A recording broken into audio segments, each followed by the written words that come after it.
सभी को नमस्कार। बीपीएससी एग्ज़ाम की जो भी तैयारी करते हैं उनके लिए ये वीडियो थोड़ा सा इम्पोर्टेंट है। इम्पोर्टेंट इस पर्पज़ से क्योंकि इस लेक्चर में जो न्यूज़पेपर आता है बिहार में, जैसे कि दैनिक भास्कर हो गया, आपका दैनिक जागरण, फिर आपका प्रभात खबर, और भी जो न्यूज़पेपर आता है उसमें जो भी न्यूज़ एग्ज़ाम के पॉइंट ऑफ व्यू से, चाहे वो एग्ज़ाम पीटी हो या मेंस हो या आपका एसे हो या इंटरव्यू हो, उसमें न्यूज़पेपर में जो कंटेंट आपके एग्ज़ाम के पॉइंट ऑफ व्यू से है, आज से ये होगा कि उसका मैं लेक्चर लूँगा। जैसे कि लास्ट जो 1 वीक है, 1 से लेके 7 जनवरी, ठीक ना, तो 1 से लेके 7 जनवरी के बीच में जो भी न्यूज़पेपर में न्यूज़ है आपके एग्ज़ाम के पॉइंट ऑफ व्यू से, मैं इस वीडियो में उसको कवर किया हूँ। आने वाले दिनों में इसी तरह से अल्टरनेट डे पे या डेली बेसिस पे जो भी करंट अफेयर्स एग्ज़ाम के पॉइंट ऑफ व्यू से है वो मैं यूट्यूब पे लाने का प्रयास करूँगा। इसके पहले भी इस तरह का लेक्चर मैं लिया था, लेकिन कुछ टाइम की कमी की वजह से मैं बीच में उस ब्रेक हो गया था। लेकिन हाँ, अब जो है जनवरी मतलब 1 जनवरी 2025 से लेके अब ये लगातार आपको ऐसा लेक्चर मिलता है। आप देखिए इसमें क्या होगा, जैसे कि मान लीजिए कि ये 1 जनवरी का एक न्यूज़ में आया था कि डॉल्फिन का बसेरा बन रहा है मुंगेर का बरियारपुर क्षेत्र। तो अगर आप 68 का पीटी का क्वेश्चन देखिएगा तो वहाँ पे गंगा डॉल्फिन से क्वेश्चन यहाँ पे पूछा था और बहुत बेहतरीन क्वेश्चन था। 68 और 69 पीटी जो एग्ज़ाम हुआ था उसके क्वेश्चन का लेवल काफ़ी अच्छा था और उसी लेवल की तैयारी करके 70 में भी बच्चे गए थे। बट इस बार आयोग इतना घटिया क्वेश्चन पूछा कि मत पूछिए, वो तो खैर अलग बात है। तो अब यहाँ देखिए स्टेटमेंट बेस्ड क्वेश्चन यहाँ पे गंगा डॉल्फिन से पूछा था 68 में। ऐसा और भी कई एग्जाम में भी ऐसा क्वेश्चन पूछा है। तो ये काफ़ी चूँकि न्यूज़पेपर में आया और यहाँ क्वेश्चन भी पूछ लिया है, तो अब मैं क्या करूँ, मान गंगा डॉल्फिन, अब इसके बारे में चूँकि न्यूज़ में जो भी इंफॉर्मेशन आपके एग्ज़ाम के पॉइंट ऑफ व्यू से है वो तो मैं यहाँ बताऊँगा ही बताऊँगा। साथ ही साथ मैं इसमें कुछ एक्स्ट्रा एडिशन भी कर दूँगा। जैसे मान लीजिए गंगेटिक डॉल्फिन है तो उसके जो भी पॉइंट बनते हैं पीटी एग्ज़ाम में वो सब मैं यहाँ पे एक्स्ट्रा जो इसमें आपको ऐड कर दिया। आपको करना बस ये है कि जब भी मेरा लेक्चर यूट्यूब पे अपलोड हो जाएगा आपको पेन और कॉपी लेके बैठना है, पेन और कॉपी लेके बैठना है। जो चीज़ें मैं बताऊंगा उसको लिख लेना। इसमें 2 तरह का, एक तो पीटी के पॉइंट ऑफ व्यू से बताऊंगा और एक मैं आपको मेंस के पॉइंट ऑफ व्यू से बताऊंगा। जैसे कि मान जिनको 71 देना है उनके लिए पीटी मेंस दोनों हो जाएगा, बाकी जिनको 70 बीपीएससी मेंस लिखना है तो उनके लिए मेंस का भी हो जाएगा। आगे इसमें थोड़ा सा मैं बढ़ता हूँ, इसको मैं डिटेल से बताऊँगा। जैसे मान लीजिए कि ये है, ये 2 तारीख का न्यूज़ था कि आगाज खेल की पिच पर दौड़ेगा बिहार, मिलेगा अंतर्राष्ट्रीय पहचान, ठीक ना। इसमें काफ़ी सारा जो भी सरकार खेल के लेके स्पोर्ट को लेके बिहार सरकार कर रही है उसके बारे में इसमें काफ़ी अच्छे से दिया था। अगर आप सीडीपीओ मेंस का क्वेश्चन देखेंगे तो वो क्वेश्चन पूछा था अपने मानव संसाधन की दृष्टि से बिहार एक समृद्ध राज्य है, ठीक ना, बट फिर भी नेशनल एंड इंटरनेशनल खेल प्रतिस्पर्धाओं में इसका योगदान काफ़ी नगण्य है। इनके कारणों की विवेचना कीजिए और इस स्थिति में सुधार के लिए उपाय बताइए। तो अगर आप ऐसे मेंस के प्रश्नों को लिखने के लिए आपको इस तरह का न्यूज़पेपर पढ़ना पड़ेगा। बाकी ये जो क्वेश्चन है इसका कैसे आंसर लिखा जाए मैं ये भी एक्स्ट्रा इसमें इनपुट डालूंगा, जो कि ताकि आपके मेंस की एग्ज़ाम की तैयारी को भी अच्छा करे। और इसमें सिर्फ ये मैं आपको आंसर कैसे लिखा जाए ये तो बताऊंगा। बाकी अगर आपको लगता है कि नहीं इस आंसर को आपको लिखना है तो लिख के आप एक नीचे तक लिंक दूंगा, वहाँ आप अपना आंसर भी भेज सकते हैं। बाकी आपका कॉपी बाकायदा जो चेक होके वो मिल जाएगा, ठीक ना। तो आगे फिर इसमें बढ़ते हैं, कुछ मतलब इसको भी बताऊंगा डिटेल से, सिर्फ आप इसमें देख लीजिए थोड़ा सा। जैसे क्वाड है तो क्वाड काफ़ी इंपॉर्टेंट है और ये 67 66 में भी क्वेश्चन यहाँ से कुछ बीपीएससी पूछ चुका है। तो ये चूँकि न्यूज़पेपर में आया था, हिंदी न्यूज़पेपर में भी आया था और यहाँ इंग्लिश न्यूज़पेपर में आया था, तो इसको भी मैं कवर करूँगा। मतलब कहने का मतलब ये है कि बीपीएससी मेंस पीटी के पॉइंट ऑफ व्यू से पूरा ये मेरा वीडियो का इसमें। और बाकी इसमें मैं क्वेश्चन भी देखिए एक लिया हूँ, क्वाड का एक क्वेश्चन है, मान लीजिए कैसे इसको लिखा जाए, ठीक ना। या मेंस में और भी कई सारे क्वेश्चन बन सकते हैं, तो वो तमाम चीज़ें जो है मैं इसमें लूँगा। जैसे मान लीजिए अभी हाल ही में इसरो ने एक स्पेस डॉकिंग एक्सपेरिमेंट मतलब कुछ हो रहा है, तो ये क्या है। अब ये इसमें ये पीटी में भी क्वेश्चन आ सकता है और मेंस में भी आ सकता है। शॉर्ट नोट दे देगा इसके बाद, तो आपको यहाँ भी मैं इसको बताने की कोशिश करूँ। ऐसे करके अभी राज्यपाल बने थे कौन, मोहम्मद आरिफ बने हैं बिहार के 42 का थे, इसके बारे में पीटी हो गया। तो ऐसे करके पूरा जो एक सप्ताह का पिछला बिहार में या नेशनल इंटरनेशनल लेवल पे जो भी एग्ज़ाम के पॉइंट ऑफ व्यू से बीपीएससी की मैं बात कर रहा हूँ उसको मैं इस लेक्चर में कवर कर रहा हूँ। ऐसे आने वाले दिनों में अल्टरनेट डे पे या डेली बेसिस पे करंट अफेयर्स का लेक्चर आपको मिलता रहेगा। बस आपसे रिक्वेस्ट है कि इसका सपोर्ट कीजिएगा। बाकी इसमें आप लोग मैथ्स का जो भी क्वेश्चन मैं दूंगा उसको लिख के जो है ना जरूर हमको चेक कराइएगा, उसका भी लिंक मैं नीचे दे दूंगा। तो आइए इस तरह से शुरू करते। थोड़ा सा ये वीडियो लंबा होगा, क्यों लंबा इसलिए होगा क्योंकि इसमें 1 से लेकर 7 जनवरी तक का करंट अफेयर्स में कवर किया, और इसमें पीटी और मेंस दोनों के पॉइंट ऑफ व्यू से चुका, तो टाइम तो इसमें थोड़ा लगेगा। हाँ, आप स्पीड बढ़ा के वीडियो को देख लीजिए, चीज़ें आपके लिए क्या हो जाएगा, बेहतर होगा।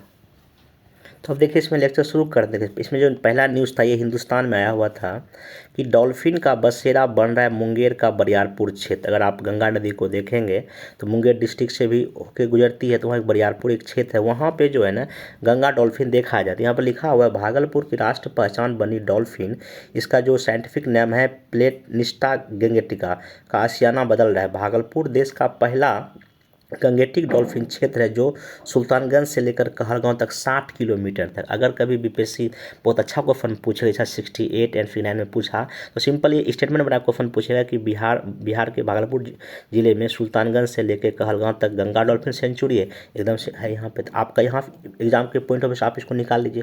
उसके बाद देखिए कुछ और यहाँ है कि ये जो डॉल्फिन है, आपको पता है कि वो हमेशा मीठे पानी में रहती है, और मीठे पानी मछलियाँ प्रजनन इसके तेज़ी से होता है, ठीक ना। उसका देखिए यहाँ पे जो है ना ये छोटी मछलियाँ खाती है, तो ये तो ठीक है, इतना ये न्यूज़पेपर वाले का काम था, वो लिख दिया। अब आपको इसमें एक्स्ट्रा इनपुट देखिए क्या करना। देखिए यहाँ कुछ चीज़ें जो आपके पीटी के पॉइंट ऑफ व्यू से देखिए, गंगेटिक डॉल्फिन, इसका जो लोकल नाम हम लोग इसको सॉस बोलते हैं, ठीक ना। ये जो गंगेटिक डॉल्फिन है ये वाइल्ड लाइफ प्रोटेक्शन एक्ट 1972 का अनुसूची 1 में लिस्टेड है। ये आपके लिए बहुत इंपॉर्टेंट हो गया। ये जो स्तनधारी एक जलीय जीव है। दूसरा बात ये जो ICUN एक इंटरनेशनल संस्था है उसके रेड लिस्ट में है, और इसको लुप्त प्राय प्राणी के रूप में इसको मतलब कि इसमें लिस्ट में है, ठीक है। 1990 में सुल्तानगंज से लेकर कहलगांव तक जो है इसको डॉल्फिन सेंचुरी गंगा नदी में बनाया गया है। 5 अक्टूबर 2009 को इसको नेशनल जलीय जीव घोषित किया था, किसने, सेंट्रल गवर्नमेंट ने। इसको आप ध्यान में रखिएगा। बाकी 5 अक्टूबर को जो है ना डॉल्फिन डे हम लोग मनाते हैं, तो ये भी चीज़ें आपके लिए इंपॉर्टेंट हो गया, ठीक ना। प्लेटनिस्टा गंगेटिका इसका साइंटिफिक नाम है, ये भी ध्यान रखिएगा। इसको गंगा का टाइगर कहा जाता है, ठीक। दूसरा बात, ये हमेशा हम ओनली मीठा पानी या फ्रेश वाटर में आपको मिलेगा, और ये मतलब कि अंधी होती, ब्लाइंड होती है, ठीक ना। ये अपना शिकार जो है ये एक छोड़ती है क्या, अल्ट्राफोनिक वेव के जरिए करती है। ये पानी के अंदर सांस नहीं ले सकती है। सांस लेने के लिए सांस जो है, जो डॉल्फिन जो है 30 से लेके 120 सेकेंड तक पानी के सरफेस में आती है, सांस लेके फिर वो पानी के अंदर आपका चली जाती है, और ये रिवर इकोसिस्टम को काफ़ी हेल्दी रखती है, ठीक ना। और असम का ये जलीय पशु भी है। अगर इतना अगर इंफॉर्मेशन कलेक्ट कर लेंगे इस चीज़ के बारे में, आपका आराम से क्वेश्चन बन जाएगा। और जो 68 में क्वेश्चन पूछा तो कहीं ना कहीं यही सारा स्टेटमेंट आपको यहाँ दिखाई पड़ेगा, तो ऐसे करके आप चीज़ें यहाँ पे कर सकते हैं। तो ये आपके लिए काफ़ी यूजफुल हो जाएगा। अब नेक्स्ट चलते हैं, यहाँ पे देखिए GS पेपर फर्स्ट टॉपिक देखिए इसमें हो सकता है कि स्पोर्ट इन बिहार, मतलब कि बिहार में खेल गतिविधि के बारे में। तो यहाँ पे आप जब इसको पूरे को पढ़ेंगे, हालांकि मैं न्यूज़पेपर का एक अलग ग्रुप बनाया, उसका भी लिंक मैं नीचे दे देता हूँ, आप उसको मतलब लिंक ज्वाइन कर लीजिएगा, ग्रुप ज्वाइन कर लीजिएगा। वहाँ पे डेली बेसिस पे इस तरह का आपको न्यूज़पेपर मिलेगा। जैसे कि अब आपको पता है कि 2004 में राजगीर में आपको महिला एशियन हॉकी चैंपियनशिप का काफ़ी सफलतापूर्वक आयोजन किया गया। 170 देशों में इसका प्रसारण हुआ, काफ़ी बड़ी बात है। मार्च 2025 में राजगीर में महिला कबड्डी विश्व कप का आयोजन होना है। ऐसे और भी कई खेल जो है बिहार में आने वाले साल में, इस साल में होने वाला। साथ ही साथ देखिए बिहार सरकार पदक लाओ नौकरी पाओ एक स्कीम लाई है। फिर अभी स्कूल लेवल पे मतलब कि क्लास 6 से लेकर 12 तक के लेवल पे एक मसाल कार्यक्रम सरकार लॉन्च की है, जिसमें बच्चे अलग अलग खेल में भाग लेंगे। तो कहीं ना कहीं ये खेलों को बढ़ावा देने के लिए सरकार के द्वारा किया गया प्रयास। अब यहीं पे आपसे CDPO मेंस में क्वेश्चन पूछ लिया है कि Bihar is rich in state regarding it's human resource in spite of that contribution in national and in international games competitions is insignificant, मतलब काफ़ी कम है। डिस्कस द रीजन, इसके पीछे क्या रीजन है, और आपको कुछ ऐसा सजेशन दे जिसमें इम्प्रूवमेंट हो सके। अब देखिए जब भी कभी मेंस का ऐसे क्वेश्चन का आंसर लॉन्ग में लिखे तो सबसे पहले उसको आंसर क्वेश्चन को 1-2 बार पढ़िए। तो क्वेश्चन सिंपल पहला देखिए क्या कहता है, बिहार रिच है किस में, ह्यूमन रिसोर्स में। कहने का मतलब ये है कि हम लोग जो भी 13 करोड़ आबादी, उसमें यंग आबादी काफ़ी ज़्यादा है, 60% से ज़्यादा है, और अदर राज्यों के कंपेयर में हमारे यहाँ यंग आबादी और ज़्यादा है। तो संसाधन की कमी नहीं है, लेकिन नेशनल गेम अगर देखेंगे, चाहे वो हॉकी, कबड्डी, फुटबॉल जो भी, तो उसमें हमारे खिलाड़ी बहुत कम है, कम पदक लाते हैं। इंटरनेशनल में जो भी आप ओलंपिक खेल होता है, कॉमनवेल्थ गेम होता है, यहाँ भी बिहार के खिलाड़ियों का काफ़ी कम भूमिका। आप उसको कुछ नाम भी लिख देंगे तो फिर क्यों इतना कम है, उसका 5-6 पॉइंट में कारण लिख दीजिएगा। फिर इसमें क्या सुधार हो सकता है वो बाकी सरकार के दो प्रयास, और अंतिम में निष्कर्ष लिख के आंसर को क्या करेंगे, 400 से लेकर 450 शब्दों में आंसर को लिखकर ख़त्म करेंगे। जिनको आंसर लिखना है, देखिए इसमें क्या क्या पॉइंट आप ऐड करेंगे, ये रफ में बना लीजिए, बाकी इसको अच्छे से लिखकर भेजिएगा। देखिए क्वेश्चन ये है, देखिए ये क्यों न्यूज में है। वैसे भी देखिए बिहार सरकार खेल को बढ़ावा दे रही है। पहली बात तो ये एशियन चैंपियंस वोमेन हॉकी जो है ना आयोजन अच्छे से हो चुका है, और खेलो इंडिया यूथ गेम 2025 बिहार में होने वाला है। तो देखिए भूमिका में सिंपल आप ये लिखिएगा कि अदर मतलब कि अन्य राज्यों के कंपेयर में या पूरे भारत में अगर देखा जाए तो यंग पॉपुलेशन यहाँ पे अकॉर्डिंग टू द 11 काफ़ी ज़्यादा है, काफ़ी पोटेंशियल है। किसी चाहे खेल हो या किसी भी प्राइमरी या सेकेंडरी या टर्सरी किसी भी सेक्टर में काफ़ी अधिक संभावनाएं हैं। लेकिन ये भी आप 1-2 पॉइंट जोड़ सकते हैं, लेकिन स्पोर्ट में काफ़ी संभावना है। लेकिन आज़ादी के बाद हम देखते हैं तो बिहार के खेल जो है ना, खिलाड़ी जो है ना हर एक खेल में काफ़ी पीछे हैं, काफ़ी नगण्य उपस्थिति रही है। क्रिकेट, हॉकी कुछ भी है, मात्र 1-2 प्लेयर ही जो है ओलंपिक में भाग अभी तक ली है। कभी तो पेरिस में श्रेयसी सिंह भाग ली थी, हालांकि पदक वो नहीं जीत पाई। एक शिवनाथ सिंह लिए थे, ठीक ना, और शरद कुमार ये पैरालंपिक खेल खेलते हैं। तो ये लोग का 1-2 कुछ नाम भी डालिएगा अपने आंसर में, ठीक रहेगा, ठीक ना। तो ये लोग कुछ ही है, ठीक ना। उसके बाद अगर नेशनल लेवल की अगर हम बात करते हैं, अगर 37 का जो भी नेशनल गेम हुआ है 2023 में, इसमें इंडिया बिहार मात्र 8 पदक जीता था, और इसके पहले जो 36 का हुआ था उसमें मात्र 2 पदक, मतलब काफ़ी पदक तालिका में बिहार के काफ़ी कम है। तो कहीं ना कहीं आप ये देखिए, जब भी कभी मेंस लिखें तो आप अपने बातों को मतलब करने के लिए कुछ एग्जाम्पल दीजिए, सिर्फ हवाई बात मत लिखिए। तो कुछ 1-2 फैक्ट बीच बीच में आएगा ना, कुछ आप उस बात को आइडेंटिफाई कीजिएगा, मतलब उसको जस्टिफाई कीजिए, तो आपको मार्क्स ज़्यादा मिलता है। आप एग्जाम्पल दीजिए, चाहे हरियाणा हो, पंजाब हो, महाराष्ट्र, ये सब पदक तालिका में काफ़ी टॉप में रहता है, 100+ पदक जीतता है। लेकिन हम लोग 5, 6, 7 सिंगल डिजिट में बिहार वाले हैं, तो कहीं ना कहीं स्थिति तो खराब है। चाहे क्रिकेट, फुटबॉल और भी हॉकी, तीरंदाजी, सब का भी एग्जाम्पल अपने आंसर में आप दे सकते हैं। तो अब आइए मैंने क्या क्या काउज है, क्या रीजन। देखिए सबसे पहला रीजन ये है कि बिहार का जो सामाजिक और जो सांस्कृतिक जो कारक है, सबसे पहला सोशियो एंड कल्चरल जो फैक्टर है, दैट मीन्स कि यहाँ पे आप देखिएगा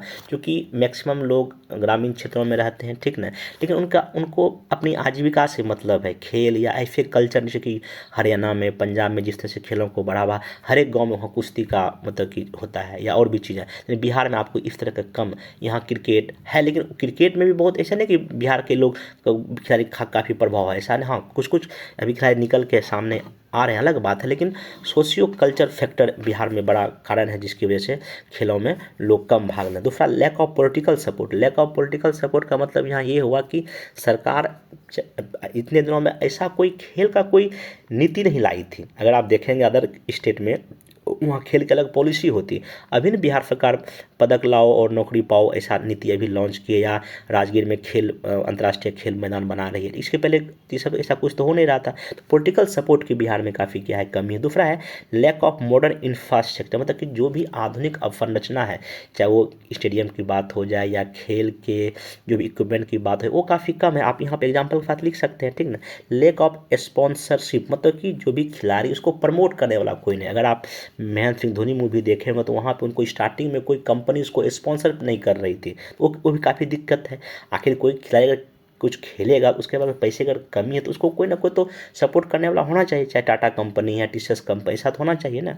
तो और सब स्टेट में ऐसा होता है, लेकिन बिहार में इसकी तरफ हमको कमी दिखाई पड़ती है। फिर गरीबी है, बेरोजगारी काफ़ी ज़्यादा है, लोग सरकारी जॉब की ओर भागना चाहता है। ये सब तो कारण तो बिहार में है ही। बाकी ट्रेनिंग, कोच की इस सब की कमी की वजह से बिहार जो नेशनल एंड इंटरनेशनल लेवल के स्पोर्ट में काफ़ी अपनी कम भागीदारी दिखा पाता है। तो अब यहाँ पे सरकार के प्रयास, ये लेटेस्ट पिछले 1-2 वर्षों में सरकार के किए गए प्रयास है। जैसे पहली बात तो सरकार क्या कर रही है, नया खेल विभाग बनाए, ये बात आप लिखेंगे, ठीक ना। इंफ्रास्ट्रक्चर का निर्माण सरकार कर रही है, जैसे कि राजगीर में खेल अकादमी बना रही है, इसमें 23 अलग अलग खेल यहाँ इसमें हो सकेगा यहाँ पर। फिर मोइनुल हक स्टेडियम जो उसको भी फिर से उसको रिपेयर किया जा रहा है, उसको बनाया जा रहा है। पाटलिपुत्रा खेल परिसर को ठीक ठाक किया गया है। फिर हर एक ब्लॉक के लेवल पर स्टेडियम बनाने की घोषणा मुख्यमंत्री जी कर चुके हैं, और यहाँ बजट में भी ऐसी बातें हैं कि खेल को बढ़ावा देने ऐसी कई सारी चीज़ें इसमें किया गया। आप इसमें बजट का कुछ इन्फॉर्मेशन में डाल दीजिएगा। पदक लाओ नौकरी पाओ तो ऑलरेडी स्कीम है ही है, ठीक ना। फिर एक अभी मसाल खेल प्रतियोगिता तक स्कूल लेवल पे हो रहा है, जहाँ बच्चे जो है ना स्पोर्ट में अपनी भागीदारी कर सके और नेशनल एंड इंटरनेशनल या ओलंपिक्स जैसे खेलों में अपनी भागीदारी भी सुनिश्चित कर सके। तो ये तो सरकार के किए गए प्रयास है। अब एक्स्ट्रा और क्या मेजर्स मतलब कि करना चाहिए, क्या उपाय करने चाहिए जिससे और बेहतर हो सके। ये देखिए, पहला तो ये है इसमें सोशल अवेयरनेस, सामाजिक हमको जागरूकता बढ़ाने पड़ेगी खेल के प्रति। चाहे लड़की हो जिसमें पोटेंशियल है, जो कि कई लड़कियां ऐसी हैं कि जो अच्छी दौड़ती है, अच्छी लॉन्ग जंप करते, बट उसको ना ऐसा उसको अवेयरनेस नहीं है उसमें, चाहे स्कूल के लेवल पे हो या और भी कोई ऐसे ट्रेनर हो उनको वहाँ से आगे निकाल के लाएगा तो वो नेशनल इंटरनेशनल बढ़िया कर पाएगी। पॉलिटिकल सपोर्ट की बहुत बड़ी आवश्यकता, पॉलिसी इतनी होनी चाहिए हर एक खेल में कि खिलाड़ी खुद खेलना शुरू कर दे, ठीक ना।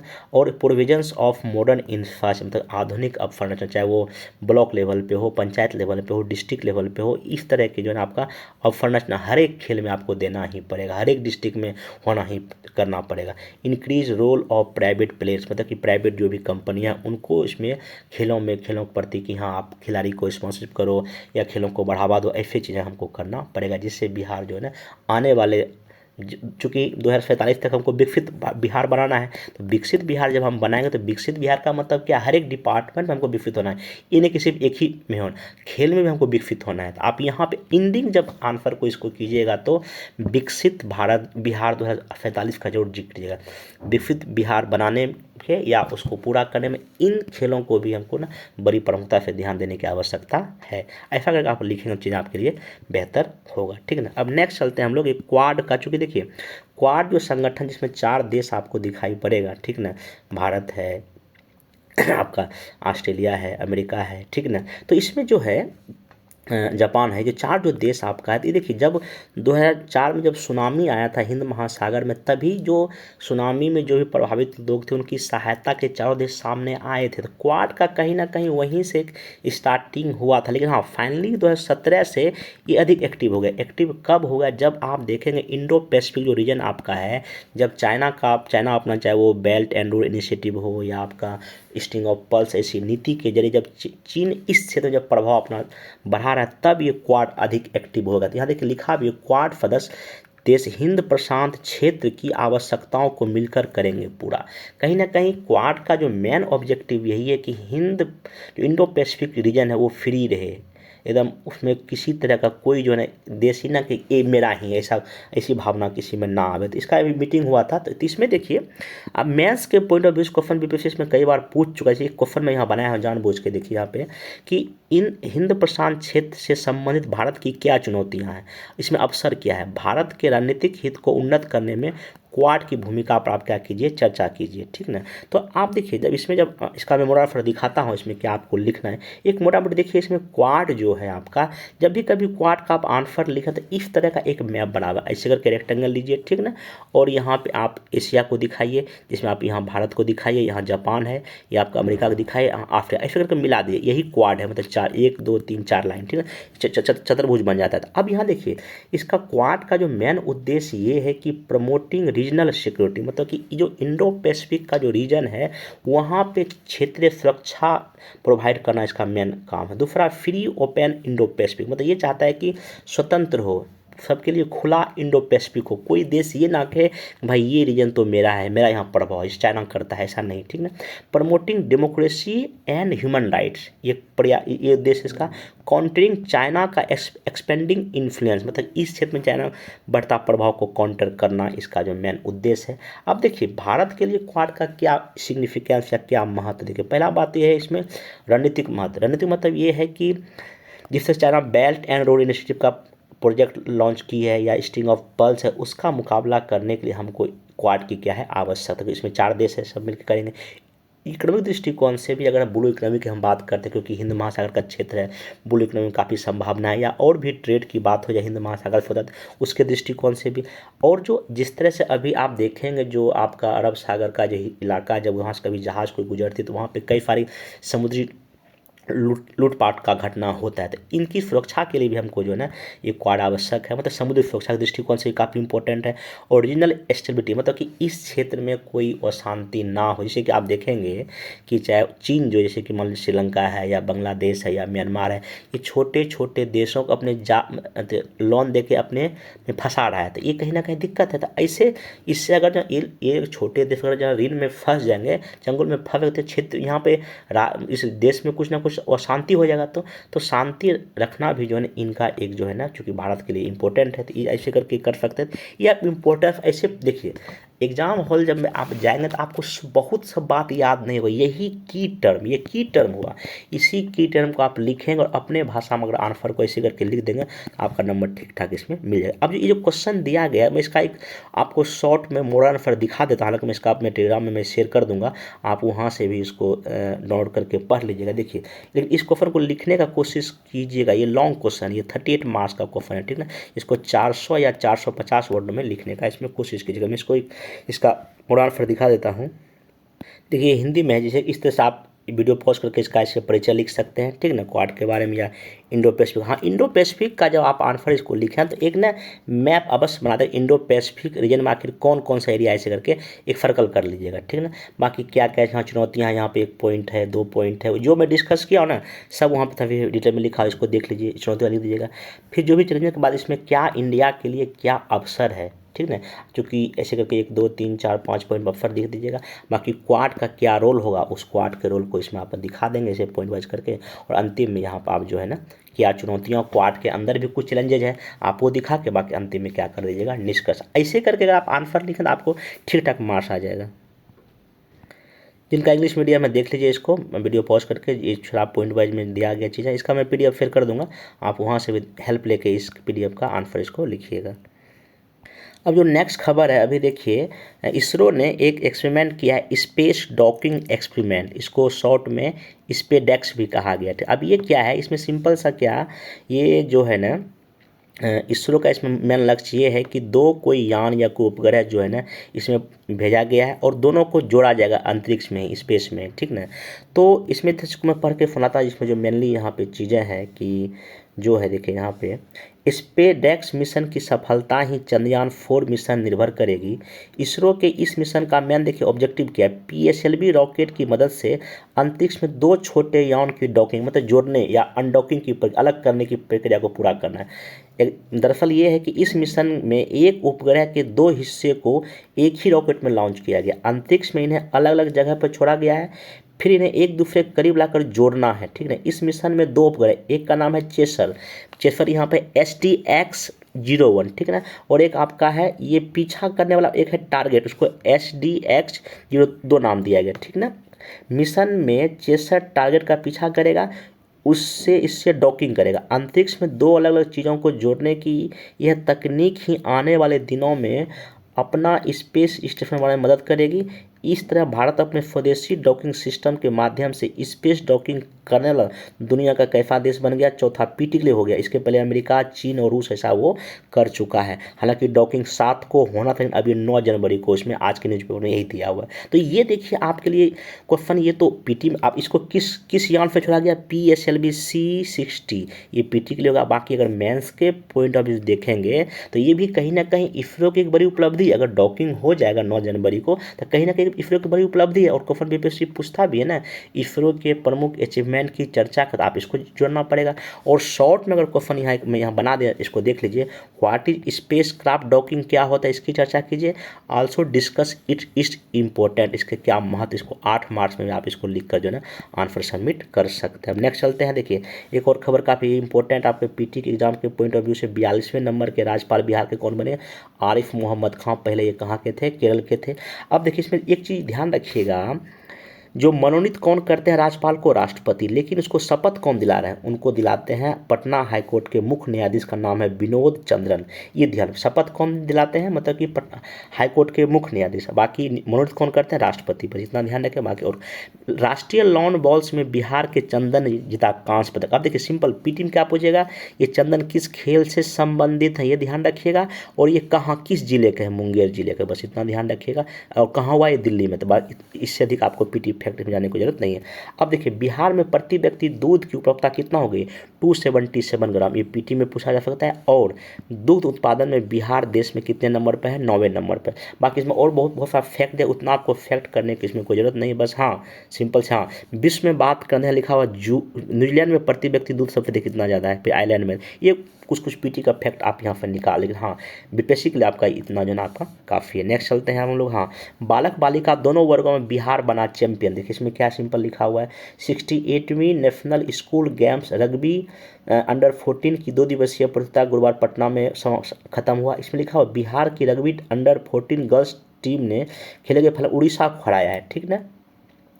और दूसरे बिहार बॉयज टीम ने फाइनल में किसको, महाराष्ट्र को। बस किसको हराया ये देख लीजिएगा, बाकी और इसमें अधिक आपको इंपॉर्टेंट चीज़ें नहीं। एक दो खिलाड़ी का नाम देख लीजिएगा बाकी। हाँ इस बार जो अर्जुन पुरस्कार मिला, इस बार जो खेल पुरस्कार मिला है जो केंद्र सरकार ने घोषणा किया, देखिए इसमें सिंपल ध्यान क्या रखिएगा कि जो राष्ट्रीय खेल पुरस्कार सूची में देखिए मैचिंग क्वेश्चन पूछता है। यूपीएससी की अगर बात करेंगे या बीपीएससी की बात करेंगे, देखिए मेजर ध्यान कितना 4 लोग को मिला है। गुकेश डी शतरंज खेलते हैं, हरमनप्रीत सिंह हॉकी खेलते हैं, प्रवीण कुमार पैरालिफ्ट हैं और मनु भाकर निशानेबाजी। ये मैचिंग में पूछे इतना, बाकी अर्जुन पुरस्कार पर रीडिंग कर लीजिए, बाकी हो सकता है एक दो कहीं क्वेश्चन पूछ ले, कोई दिक्कत नहीं है। हाँ अब मेन जो चीज़ आपको जानने की इसमें चीज़ ये है, देखिए यहाँ पे कि जो मेजर ध्यानचंद खेल रत्न पुरस्कार जो ये आपका है, ये 4 वर्ष की पिछले अवधि में खेल में बेहतर करने वाले खिलाड़ी को दिया जाता है।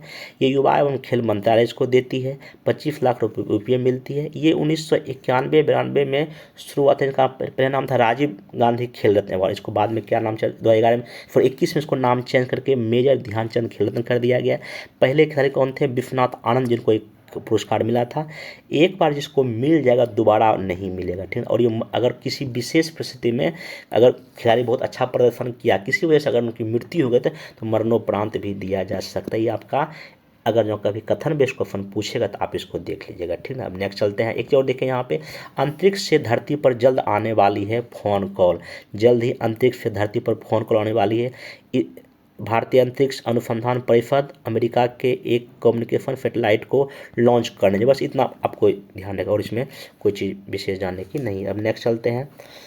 बाकी तो हो गया ध्यानचंद खेल रत्न अवार्ड 4 लोगों को मिला, बता दिया। अब यहाँ देखिए एक काफ़ी मोस्ट इंपोर्टेंट इंग्लिश के न्यूज़पेपर में आया था आईआर के पॉइंट ऑफ व्यू से। देखिए ये जब पढ़ेंगे तो why Delhi is building bridge with the Gulf. देखिए गल्फ कंट्री है जिसमें 6 देश शामिल है, तो कहीं ना कहीं जो गल्फ कंट्री, अगर आप यहाँ पर अगर भारत देखिएगा, ठीक ना, तो इस इलाके में कहीं ना कहीं वेस्ट एशिया में आपका सब गल्फ कंट्री है।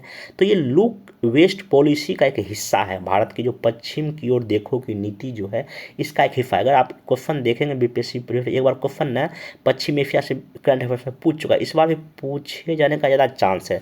अगर आप इस पूरे आर्टिकल को पढ़ेंगे तो वही इसमें सिंपल सा लिखा हुआ है कि जो आपका गल्फ कोऑपरेशन जो काउंसिल जीसीसी है, इसका इंडिया के लिए क्या इंपॉर्टेंट। क्योंकि देखिए जो जितने भी गल्फ के देश हैं मेनली वहाँ से हम लोग क्या खरीदते हैं, वहाँ से हम लोग ना तेल, जो प्राकृतिक गैस और कच्चा तेल खरीदते हैं।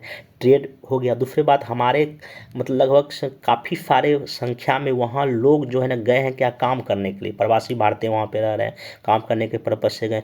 लुक वेस्ट पॉलिसी का जीसीसी एक बड़ा इंपॉर्टेंट कहीं ना कहीं स्टेक होल्डर है ये आपको। बाकी जो है ना अभी हाल ही में जैसे चाहे यूएई हो जाए उसके साथ इंडिया कई फिर समझौता किया हुआ है इसमें जो है ना। तो एक पूरा इसमें दिया हुआ है कि जो गल्फ का जितना भी कंट्री है उसके साथ इंडिया का क्या क्या इंपॉर्टेंट रेफर है। इसका जो भी क्रक्स है इसको मैं यहाँ पे बताने की कोशिश आपको करता है। इसको देखिए पहला बात तो ये है कि गल्फ कोऑपरेशन कॉन्फ्रेंस पीटी के पॉइंट कब बनाई, 1981 में। इसमें 6 कंट्री है, Bahrain, Kuwait, Oman, Qatar, Saudi Arabia और एयू।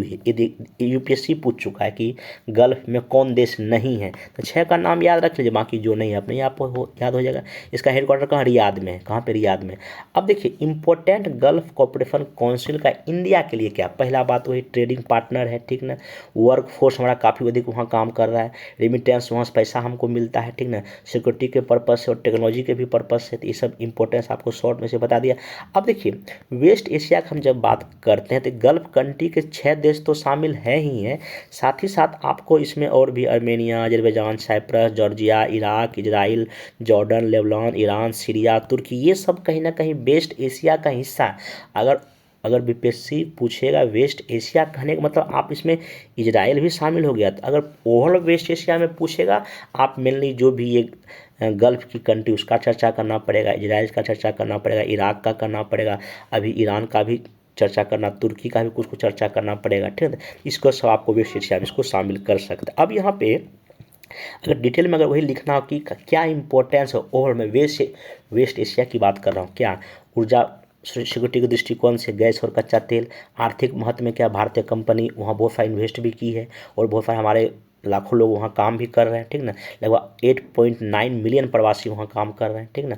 कल्चर भी काफ़ी आदान प्रदान होता है और कट्टरवाद जिस तरह से इन एरिया में बढ़ रहा है, अगर इनके साथ मेरा बेहतर संबंध होगा तो कट्टरवाद का हम मुकाबला भी क्या कर सकते हैं। अब वेस्ट एशिया पॉलिसी को एक्टिव करने और बेहतर करने के लिए इंडिया रिसेंट में क्या क्या स्टेप उठाए। देखिए, पहला है इंडिया यूएई अभी सेपा मतलब एग्रीमेंट हुआ 2022 में, चाबहार बंदरगाह हम बना रहे हैं, ठीक ना। भारत अरब मंच एक प्लेटफॉर्म बनाया गया है, joint action plan with GCC अभी हमने हाल ही में किया है, ठीक ना। एमयू साइन हुआ है स्पेस टेक्नोलॉजी में इन सब देशों के साथ।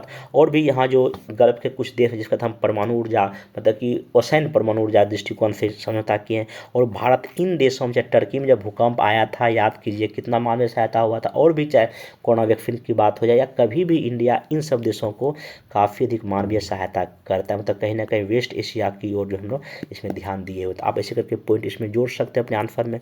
हाँ, लेकिन कई सारा इन क्षेत्र में इंडिया को क्या चुनौती। देखिए, पहली बात यह है कि जियो पॉलिटिकल टेंशन, आप जब पूरा का पूरा अगर यहाँ पे अगर इंडिया को लीजिएगा तो ये जो इधर का जो वेस्ट एशिया का इलाका, ये काफ़ी नहीं, यहाँ पे भू राजनीतिक काफ़ी तनाव होता है, चाहे इजराइल का लड़ाई लेबनान से या ईरान से हो जाए या और भी कई, जब सीरिया में देखिए तख्ता पलट जो भी हुआ था, कहीं ना कहीं ये तनाव भरा इलाका है, ठीक ना।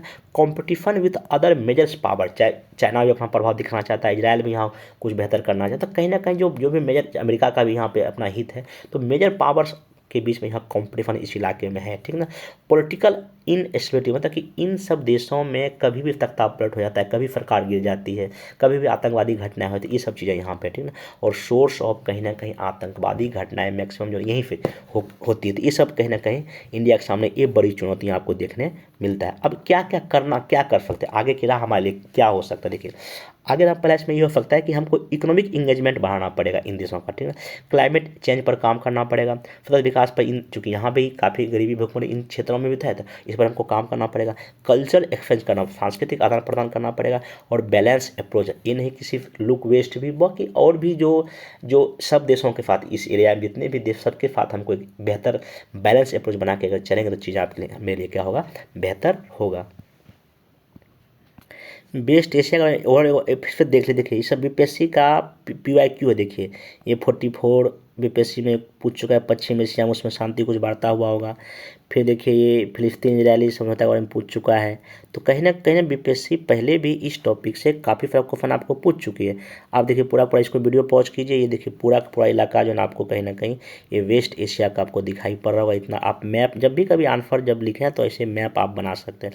बाकी देखिए, न्यूज़पेपर का जो भी हिंदी एंड इंग्लिश में उस समय आर्टिकल जो भी आया है लेटेस्ट में, यहाँ पे मैं इसको शामिल कर लिया हूँ, आप देख लीजिए, इनके ऊपर आर्टिकल है, इसको मैं PDF शेयर कर दूंगा। देखिए, मेनली जो न्यूज़पेपर आर्टिकल जो भी मेन इंपॉर्टेंट पॉइंट है, देखिए सबसे पहले भूमिका आप ऐसे करके लिख सकते हैं, ठीक है ना, मैं बता ही दिया हूँ। देखिए, मेनली जो यहाँ मेन इंपॉर्टेंट जो हितधारक है, स्टेक होल्डर, इजराइल बताया मैं आपको, हमास है, ईरान, हिजबुल्लाह, USA, सीरिया, यहाँ पर आप ईरान, इस सब को दिखा सकते हैं।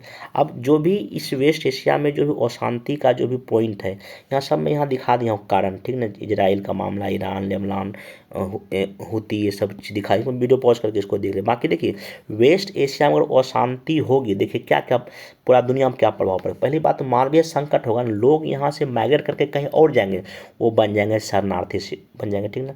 वो अशांति रहेगा, ठीक है, ट्रेड गिरेगा, ठीक ना, क्योंकि ये रेड फी का इलाका है, दिक्कत हो जाएगा, ठीक है ना। बाकी अगर जब यहाँ वेस्ट एशिया में अगर जब अशांति होगा, इंडिया पे काफ़ी प्रभाव पड़ेगा, क्योंकि सबसे बड़ा बात तो हमारे लिए ऊर्जा सुरक्षा हो जाएगा, ठीक ना, रेमिटेंस का मामला हो जाएगा, ट्रेड इन्वेस्टमेंट का मामला हो जाएगा, और धार्मिक उर्वात बढ़ेगा, तो और हमारे यहाँ जम्मू कश्मीर या और भी इशू ये लोग उठा सकते हैं। तो आगे के राह में वही मैं बताया बार बार आपको कि इंडिया को सारे स्टेक होल्डर जो इस इलाके में सबके साथ बातचीत करनी पड़ेगी, हमको अपना हित भी देखना पड़ेगा, ठीक ना।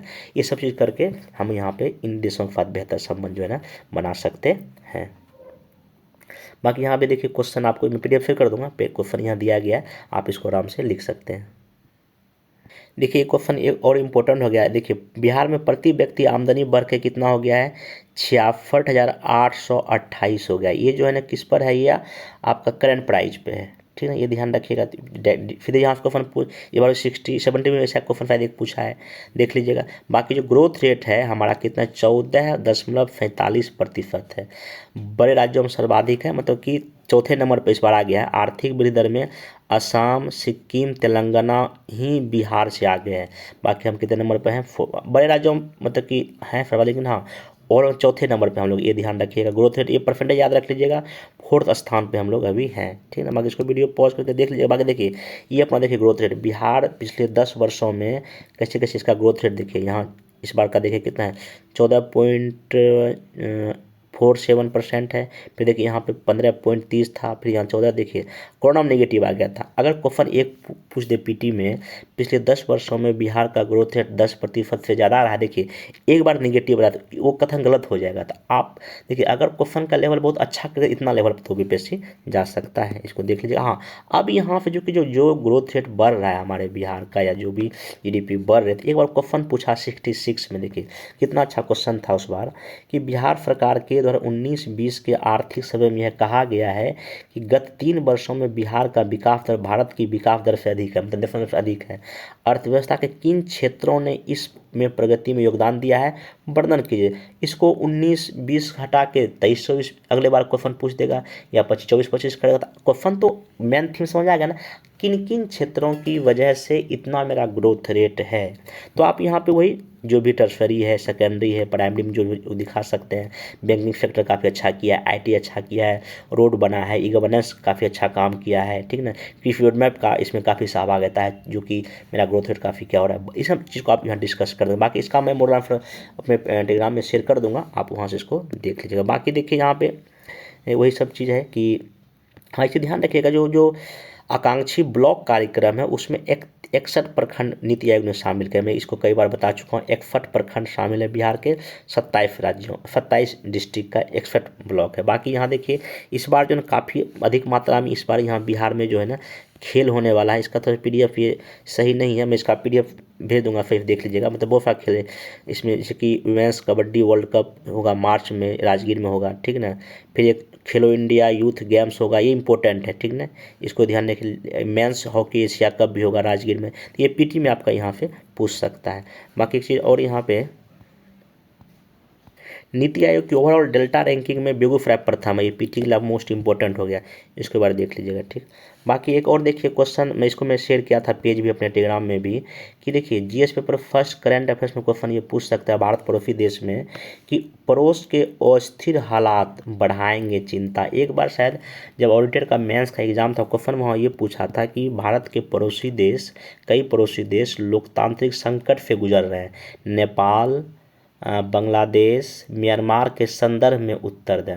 अगर अब लेटेस्ट अगर आप देखिएगा हमारे जो भी पड़ोसी देश हैं वहाँ पे कई तरह के संकट, चाहे वो लोकतांत्रिक संकट हो गया, आर्थिक संकट हो गया, राजनीतिक संकट से गुजर रहा है, इसका आपको चर्चा करना। ये लॉन्ग क्वेश्चन है, या इसको लॉन्ग में भी लिख सकते हैं या इसको शॉर्ट में भी लिख सकते हैं। देखिए इस पूरे अगर 8 जो संपादक अगर पढ़ेंगे, इसमें देखिए सिंपल लिखा हुआ है, जैसे कि पाकिस्तान में देखिए वहाँ की इकोनॉमी काफ़ी मतलब कि ख़राब है वहाँ की इकोनॉमी, एक तो ये लिख सकते हैं। दूसरा बात, चीन की जो वहाँ जो गतिविधि बढ़ रही, चीन जितना जो वहाँ इन्वेस्ट कर रहा है, कहीं ना कहीं पाकिस्तान कर्ज में है, वो दिखा सकते हैं। उसके बाद अभी जो है ना हाल ही में जो बांग्लादेश में जिस तरह से वहाँ जो चुनी हुई सरकार थी, ठीक ना, उसको हटा के जैसे वहाँ मतलब कि जो भी मूवमेंट छात्र मूवमेंट हुआ, तो वो भी कहीं ना एक लोकतांत्रिक संकट को दिखाता है नेपाल में। और वहाँ के जो राष्ट्रपिता को भी वहाँ की किताबों से नाम हटाया जा रहा है, अभी कल परसों न्यूज में आया था, तो ये कहीं ना कहीं संकट है। उसके बाद यहाँ आप देख लीजिएगा कि जो चीन और इन सब देशों में चीन का प्रभाव बढ़ रहा है। जैसे श्रीलंका में भी देखिए राष्ट्रपति चुनाव हुआ है, फिर आपका जो है ना चीन में भी कभी, नेपाल में भी कभी इसकी सरकार कभी उसकी सरकार, म्यांमार में देखिए भी सैन्य शासन है, वहाँ भी जो लोकतंत्र की स्थापना के लिए काफ़ी संघर्ष लगातार चलता रहता है। तो कहने का मतलब ये है कि जो टॉपिक आपका है हमारा पड़ोसी देश अस्थिर है, तो आपको इस पर पकड़ बना कर रखना पड़ेगा, अरे क्या क्या पड़ोसी देशों में हो रहा है। ओवरऑल क्वेश्चन यहाँ बीपीएससी पूछ सकता है। तो यही पे आप अगर एक क्वेश्चन अगर आपको लिखना, तो बस वही मोटा मोटी कि हाँ भारत के जो भी पड़ोसी देश हैं वहाँ पे चूँकि यहाँ पे हमारा ठीक है सांस्कृतिक या और भी कई प्राचीन काल से संबंध रहे, बट अभी ये सब देश कहीं ना कहीं कई तरह के संकट से गुजरा, जिसमें आप लोकतांत्रिक, आर्थिक, राजनीतिक एग्जाम्पल के साथ पाकिस्तान में क्या संकट है, नेपाल में क्या संकट है, म्यांमार में क्या संकट है, बांग्लादेश में क्या संकट, श्रीलंका में क्या संकट है, लिख के जो अब यहाँ पे भारत को पड़ोसी प्रथम नीति को इम्प्लीमेंट करना पड़ेगा। इन सब जो भी समस्या है मिल के बातचीत करना पड़ेगा, सार्क को एक्टिव करना पड़ेगा, बिमस्टेक को एक्टिव करना पड़ेगा, कुछ संगठन और भी बना के या ट्रेड को बढ़ा के इन पड़ोसी देशों का हम बेहतर रिश्ता रख सकते हैं। तो चीन कहीं ना कहीं जो है ना इन चीज़ों को, चीन का जो बढ़ता प्रभाव हमारे लिए कहीं ना कहीं खतरा बढ़ा सकता है। शॉर्ट में आप ऐसा भी लिख सकते हैं। तो हाँ, मेनली कॉन्सेप्ट आपका अगर रहेगा क्लियर कि हाँ क्या समस्या, तो आपका आंसर यहाँ मेनली बन जाएगा, ठीक है ना। अभी देखिए, अभी नीतीश कुमार जी प्रगति यात्रा पर निकले हुए, आपको पता होगा, न्यूज़पेपर पढ़ते होंगे, तो अभी ये गोपालगंज गए थे, ठीक ना। तो वहाँ पे देखिए जीविका दीदियाँ ने कहा कि जीविका से जुड़कर ना सिर्फ हमारी आमदनी बढ़ी है, बल्कि समाज में महिलाओं का मान सम्मान भी बढ़ा है।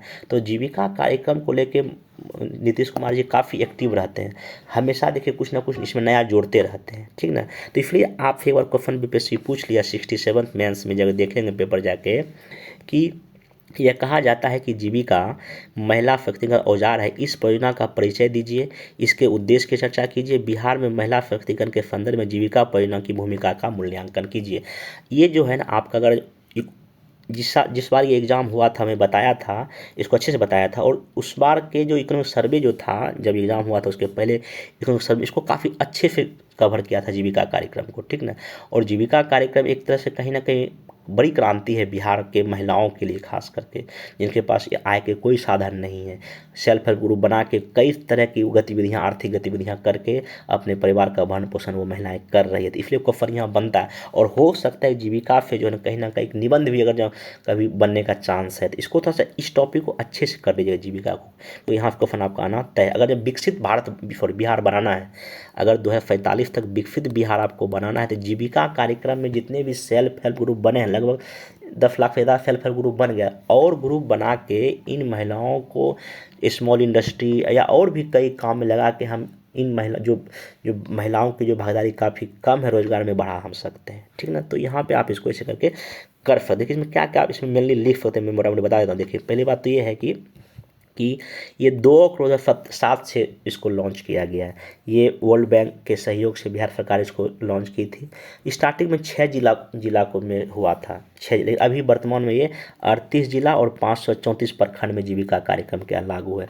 ऑब्जेक्टिव इसका मेनली देखिए, मेनली ऑब्जेक्टिव जो ये था उद्देश्य कि जो है ना सेल्फ हेल्प ग्रुप के माध्यम से ग्रामीण क्षेत्रों का सामाजिक और आर्थिक विकास करना, वित्तीय जो सपोर्ट देना महिलाओं को या जो भी कमज़ोर परिवार है, और कहीं ना कहीं एक मतलब महिलाओं का एम्पावर करने का इसमें ऑब्जेक्टिव तो था ही था। अब देखिए महिलाएं सशक्त क्यों हुई है, क्योंकि आप अगर देखेंगे चाहे वो मशरूम उत्पादन हो या आपका मखाना उत्पादन हो, अभी जब कोरोना हुआ था तो देखिएगा दीदी की रसोई तो जीविका दीदी ही चला रही है। अभी जब कभी देखिएगा कई सारा जो बागवानी जब हाट लगता है पटना में या और भी कई हाट, तो जीविका दीदी का प्रोडक्ट बिकता है, मशरूम तो काफ़ी फेमस है। तो कहने का मतलब ये है कि जो महिला सशक्तिकरण को, महिलाओं को एम्पावर किया है सेल्फ हेल्प ग्रुप बना के, लॉकडाउन में काफ़ी महिलाएं एक्टिव रही, कपड़ा टेक्सटाइल छोटे छोटे इंडस्ट्री लग रहा है, स्मॉल इंडस्ट्री में महिलाएं जीविका के थ्रू काम कर रही है, ठीक ना। तो कहीं ना कहीं महिलाओं को एम्पावर करने का आपका जीविका काम किया। लेकिन हाँ, जीविका के साथ भी कुछ समस्या हैं, जैसे अभी भी आप देखिए ग्रामीण क्षेत्रों में जातिवाद तो खैर है ही, तो ये भी यहाँ पे एक समस्या है, और मेल डोमिनेंट सोसाइटी हमारा बिहार है, इसलिए जो है ना महिलाओं के इन कामों को उतना ज़्यादा जो है ना पहचान नहीं मिल पाता है। आप ये भी इसमें दिखा सकते हैं। बाकी अभी कल का ही न्यूज़ है कि गोपालगंज में, आज ही का है, 7 जनवरी का है, गोपालगंज गंडक में बनेगा घड़ियाल अभ्यारण्य। ये बहुत इंपॉर्टेंट हो गया पीटी के पॉइंट ऑफ व्यू से, ठीक ना, घड़ियाल अभ्यारण्य बनेगा, ठीक। अब यहाँ पे देखिए इसमें लिया हुआ है कि जो IUCN की संकटग्रस्त जीव की रेड सूची में शामिल, ठीक ना। बाकी आपका ये घड़ियाल, बाकी एक चीज़ और यहाँ देखिए दिया है सुल्तानगंज में जो है, बाकी ये कुछ का 5 खासियत देखिए, देख लीजिएगा। इनका जीवन काल जन 30 से 60 वर्ष तक होता है, पानी के किनारे के जीवों को बनाते हैं मेन आहार, ठीक ना। घड़ियाल पाचन प्रणाली इसका मजबूत होता है, कुछ महीने तक बिना भोजन के रह सकता है, इनके दांत लगातार उगते और नष्ट होते हैं, घड़ियाल के 64 लेकर 100 दांत तक होते हैं, ठीक ना। बाकी यहाँ देखिए सुल्तानगंज में गंगा किनारे बनेगा पहला टूरिस्ट पार्क, ठीक है, भागलपुर सुल्तानगंज में। चलिए ये सब पीटी फैक्ट हो गया। आप इसको यहाँ पर देख लीजिए। बाकी एक देखिए, मधुबनी की 3 कलाकार होगी विशिष्ट गेस्ट अतिथि। कहाँ पर? अभी 26 जनवरी को जो नई दिल्ली में जो समारोह होगा गणतंत्र दिवस समारोह में, ये जो 2 कलाकार पद्मश्री मिल चुका है, एक को नेशनल अवार्ड है। पंडौल फलेमपुर गांव की पेपर मेसी कला में दक्ष, देखिए पेपर मेसी कला में दक्ष पद्मश्री सुभद्रा देवी। लहरियागंज की मिथिला पेंटिंग कलाकार पद्म श्री शांति देवी, और एक और है मिथिला पेंटिंग कलाकार महान माँ देवी। ये सब कहाँ जा रही है? चीफ गेस्ट बनेगी। कहाँ पर?